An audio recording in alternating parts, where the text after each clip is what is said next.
India മാലദ്വീപ് രണ്ടാം core group യോഗം ഇന്നാണ്. മാലദ്വീപിലെ ഇന്ത്യൻ സൈന്യത്തെ പിൻവലിക്കുന്നത് ചർച്ചയാകും.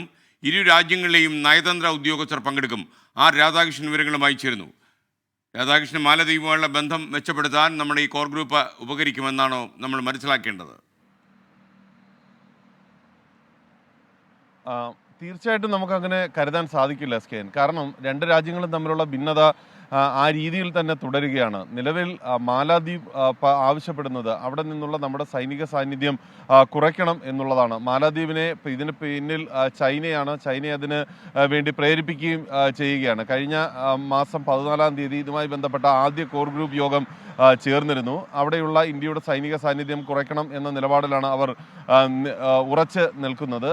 എന്നാൽ ഇന്ത്യ പറഞ്ഞിരിക്കുന്നത് ഈ വിഷയത്തിൽ ഇന്ത്യയാണ് അവിടുത്തെ അടിസ്ഥാന സൗകര്യ വികസന മേഖലയിലടക്കം വലിയ നിക്ഷേപം നടത്തിയിരിക്കുന്നത്. ഇതിന് എല്ലാം അടിസ്ഥാനമായിട്ട് അന്ന് മാലദ്വീപ് ആവശ്യപ്പെട്ടിരുന്നത് സൈനിക സംരക്ഷണം കൂടി തങ്ങൾക്ക് ലഭ്യമാക്കണം എന്നുള്ളതാണ്. അക്കാര്യം അടക്കമുള്ളവ ഇന്ത്യ മാലദ്വീപിനോട് ഈ കാര്യം അറിയിച്ചിട്ടുണ്ട്.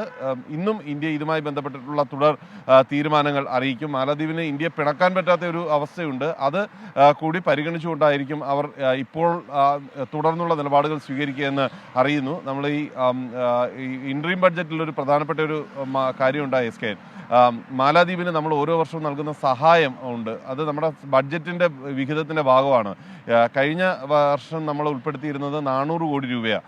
ഇത്തവണ നമ്മൾ 770 കോടി രൂപയായിട്ട് അത് വർദ്ധിപ്പിക്കുകയും ചെയ്തിട്ടുണ്ട്. ഇതടക്കമുള്ള കാര്യങ്ങൾ ബഡ്ജറ്റിൽ പോലും ആ രാജ്യത്തെ സഹായിക്കാനായി വിഹിതം മാറ്റിവെക്കുന്ന ഇന്ത്യയെ പോലെയുള്ള ഒരു രാജ്യത്തോട് മാലദ്വീപ് കാട്ടുന്ന സമീപനം അത് ഉചിതമല്ല എന്ന് സ്ഥാപിക്കാൻ ഇന്ത്യക്ക് ഈ യോഗത്തിൽ ഇന്ത്യ ശ്രമിക്കും എന്നാണ് നമ്മൾ അറിയാൻ സാധിക്കുന്നത്. ഏതായാലും ഈ ചർച്ച ഇന്ന് നടക്കും ഡൽഹിയിൽ. Okay, thank you.